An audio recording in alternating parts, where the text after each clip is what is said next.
Hello again and welcome to Pearl Magazine. March is Women's Month, and while achievements have been made to equalize discrepancies between men and women in the workplace, government statistics show that women earn an average of 14.7% less than men. Zela has more on the gender pay gap, which measures how we value the contributions of men and women in the workforce and the biases that still remain. This color is warmer. Okay, when you compare. Comparatively, it's warmer and have a higher contrast. Okay, but it's still not too sharp. So people only have like a few seconds to make an impression, right? Exactly, 8 seconds only, right? You better make a good impression. Yeah. Exactly. Tracy Ho is an image consultant and personal branding coach. Before starting her own business, Tracy worked in corporate communications. I always thought I would be in a company and then continuously in a job until retirement. In her late 20s, she put in long hours in a public relations job. It was literally non-stop. We had a term called, work-life balance, right? But you're literally within work in every aspect of your life. So it's like 14 hours a day and 5 days a week, or sometimes weekend, you need to catch up on readings, reports, and writing op-eds. Then one day, she had happy hour drinks with her colleagues. We were all relaxed and then chit-chatting, talking about our personal lives, what sports we do, what travel plans we have, and suddenly, one of my colleagues said how much he made and then how he got to the job, etc. Tracy learned that the male colleague was making nearly 30% more a month than she did. Immediately, of course, I felt upset. Because I felt, well, we're in the same rank, we have more or less the same experience, and even I carry more clients, do a lot more work, I spend much longer hours in the office than the colleagues, so that's why I felt upset and a little angry. While she thought the difference in pay was unfair, she didn't think it was discriminatory. Tracy brought up the pay issue in the monthly meeting with her manager. I said, I know how this colleague earn, and I am making this money, so there's a gap. I was asking why. And I think I sound a little angry and frustrated. When I was trying to push for a raise on my side, so then to get things equal, then I got dismissed. So the manager basically say, pay scale is not like that. Payment or salary in a company wasn't done that way. That's it. So I got sort of dismissed by one-liner comment. Tracy realized that she managed the salary negotiation with her supervisor badly. She sought support and advice from friends and a career coach, which led to a career change. The coaching experience prompted me to also learn to be a coach as well. And then later on, I realized actually I do hope to use my own experience and my little hiccup in my life to make an impact. Fast forward to today, a more assertive Tracy would have approached that salary discussion differently. I would need to take some time to strategize, plan, and do some, I would say, stock inventory picking and see, okay, what do I have in my pocket? What am I doing for the company? What sort of values I'm bringing to the business growth, so that I can really put a number on what I'm asking for. A gender pay gap is the average difference in pay between working men and working women. In Hong Kong, women in professional occupations such as accountants, engineers, and doctors earn on average 11.5% less than men, according to government data. So I think they need to increase the promotability of women. Nick Marsh is a recruiter with 30 years of experience. He meets a lot of male and female job applicants. He says generally women earn less because they change employers less often. It goes back to women are more loyal in companies, they stay longer, they commit, they don't constantly look around for a new job. And that means that when people move jobs, they search for a salary increment, and those salary increments are typically higher than internal pay awards. So when you roll forward 2 or 3 career moves that a man would have made compared to a woman, then a man will have had more pay increments over the same period of time than a woman. And so you end up with a situation after, say, 10 years of women being paid less than men. He says people who change employers usually get a 15% pay rise, whereas people who stay in the same company can typically expect an annual salary increase of 2 to 5%.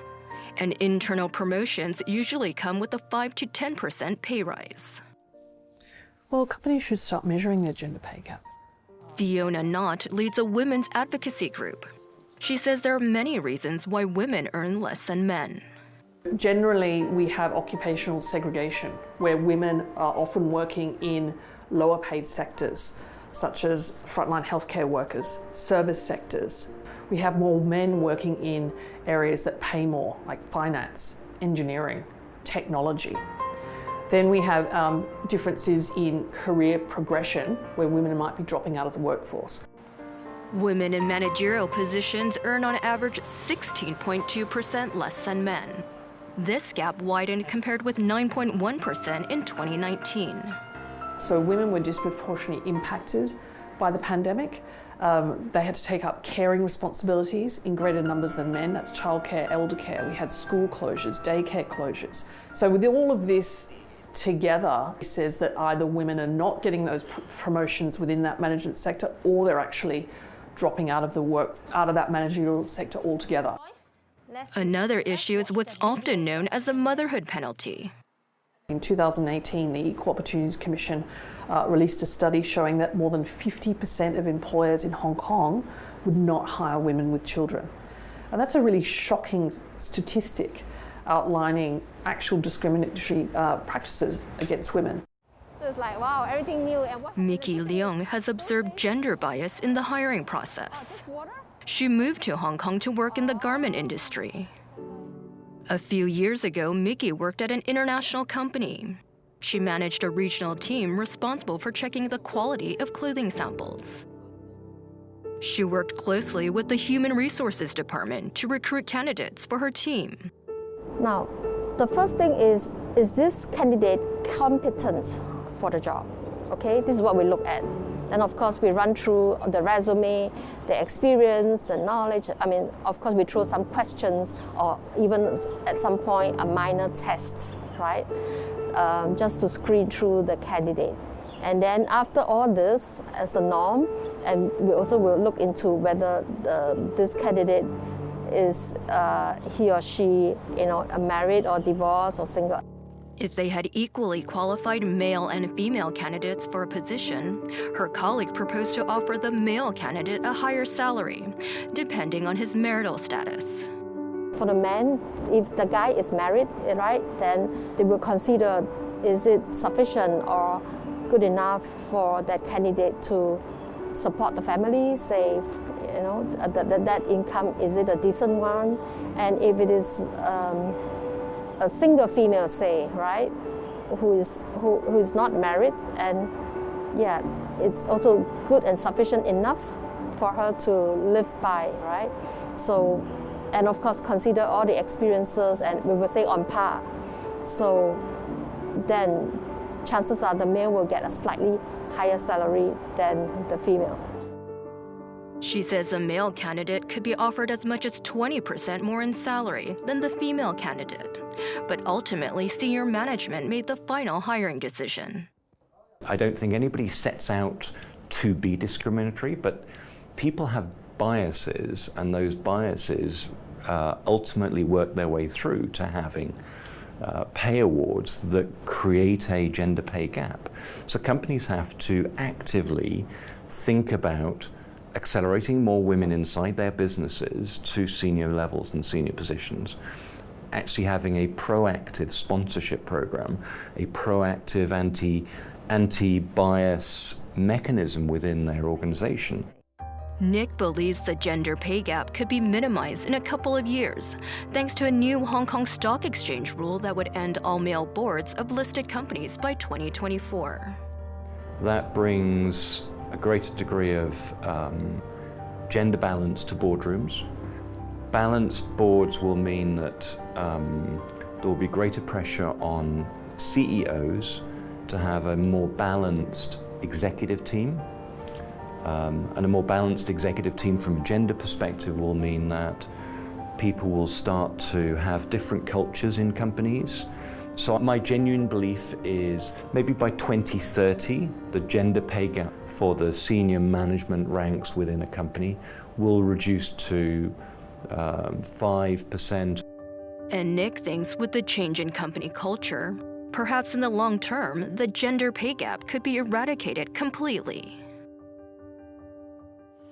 After the break, a look at the booming pet industry in Hong Kong. Stay with us.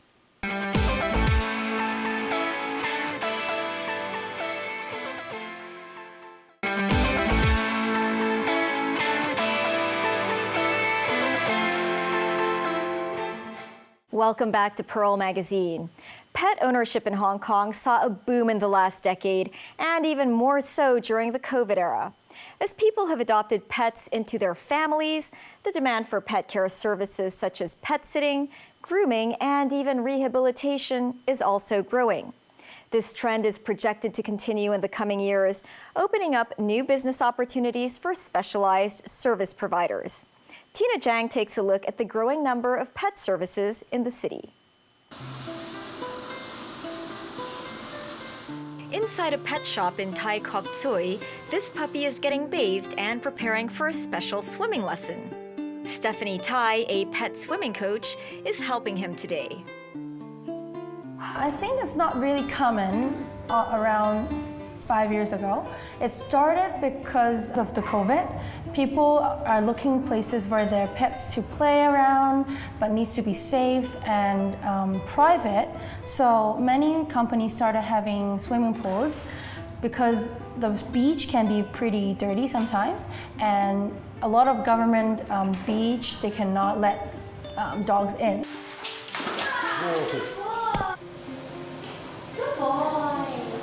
For pets that have bad ankles or joints or their back, if you give them more exercise time, let them train their muscle, it can help them to have a better life. The water at this pool is sanitized differently from the standard swimming pools for people. Human swimming pool has all that chemical, chloride. Our pool doesn't have that, and we have substances that specify for pets. So it's safe and it's really clean, and even they drink it, it doesn't matter. We have warm water, so every season you can bring your pets here. Depending on the size of the dogs, each 45-minute swimming session costs $400 to $1,000. Every dog will have at least one staff with them, making sure they're safe. Stephanie says that since it started 2 years ago, the lessons have attracted over 500 members. Zoe Mann and her dog Ding Dong are regulars here. She's 17 this year. Well, technically, a grandma, we start from outdoor pool, I guess 7-8 years ago. It was like a routine, actually, but it's too cold to swim outdoor in winter. So we found this place and we took her to here to swim once to twice per week. Zoe found that her dog's health improved a lot after swimming. The coughing problem has been improved a lot. Her appetite is better after swim. And she has an issue of dislocation of kneecap. The doctor said she can't run really well. When she's getting old, probably have issue on walking as well. But luckily, we don't see much of that problem. So we believe the regular swimming sections is definitely a reason why. The latest statistics by the Veterinary Surgeons Board indicate that pet ownership in Hong Kong increased by 72% between 2006 and 2016. Additional market research shows that in 2021, pet owners in Hong Kong spent approximately $1,100 per capita, and their consumption pattern is becoming more humanized, creating more business opportunities for pet service providers. Philip Chow and his wife started their own business to provide pet sitting services back in 2013. We were in Canada for 10 plus years, so pet sitting was a lot more accepted back in Canada. So when we came back here and we saw that there were no pet sitting business, so we said, why don't we start one? When we looked at the market, Hong Kong certainly has a lot more people traveling, both for leisure and even just business trips. So the need is certainly there. His wife Viola Leung is the lead pet sitter. Today she's visiting a client.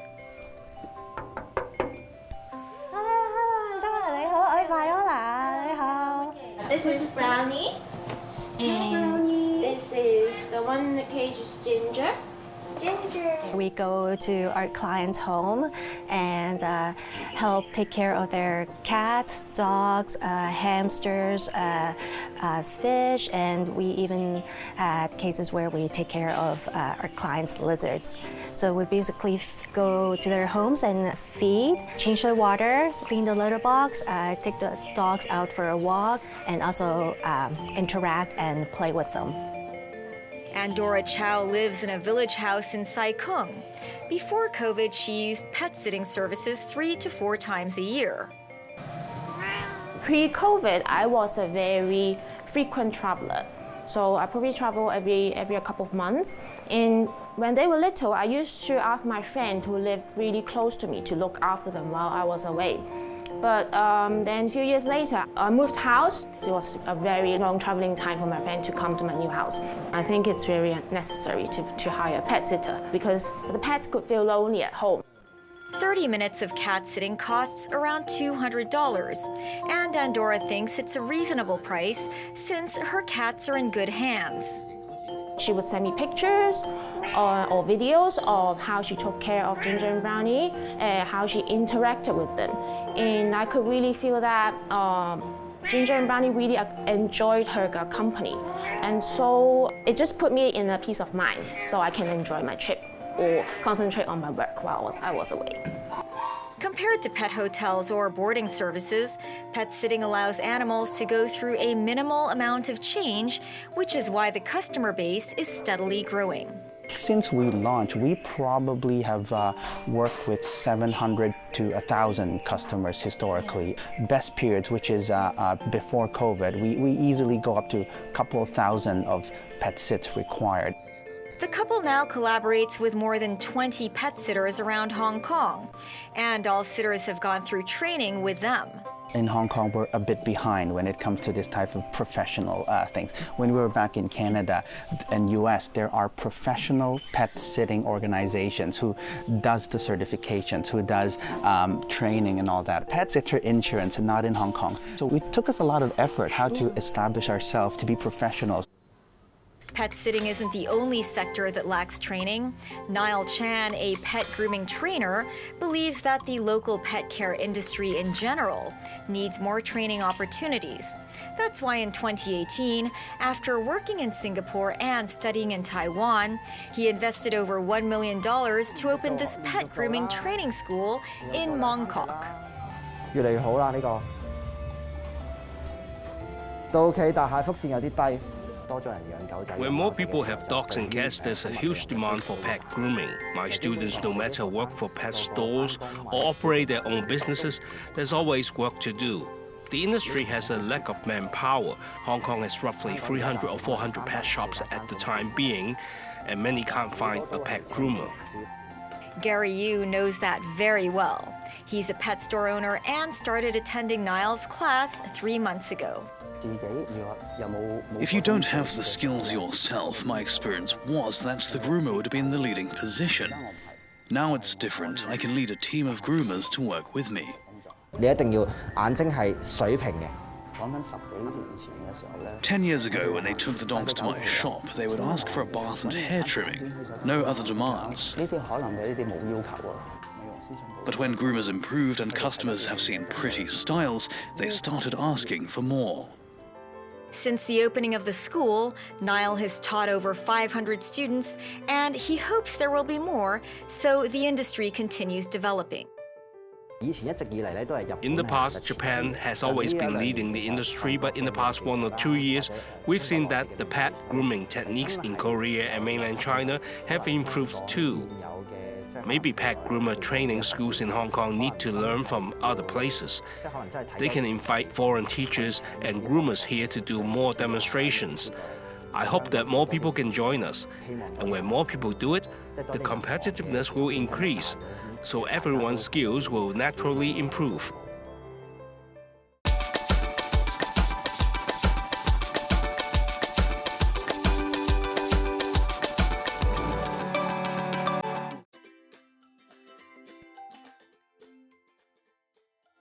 I have one dog.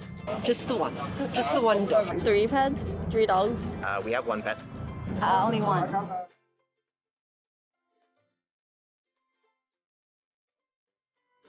Quite a bit, honestly. Too much? Yeah, way too much. About less than 2,000 to 3 dogs a month. Sometimes they have like a doggy daycare, puppy classes. Yeah, so it all adds up. 3 dogs it's a bit tough. Yeah, I'm not gonna lie. I don't make a record, but a lot. A bag of food that she goes through in like 3 weeks can be between like 300 to 400 Hong Kong. Yeah. And then like I just bought these, they were $80. You know, you're spending definitely over 1,000 a month, I would say. Probably try and avoid trying to calculate it in my head. We do a food subscription actually. I think that costs us about $300 a month. His grooming bills probably about $100 a month, and then the occasional trip to the vet, depending on what that costs us, could be anything between $500 and $1,000 potentially a month. Somewhere between a little upwards of 5,000, I would say.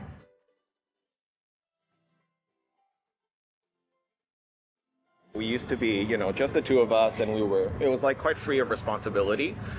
We don't have children, but now everything, our life really pretty much revolves around him. He became our first priority, like everything. The first thing we came back home is to pet him, not even like wash our hand and then drink our water, just pet him first. Yeah, I think it means a lot to us. Yeah. That's our show for this week. Join us on Pearl Magazine, same time next week. Bye for now.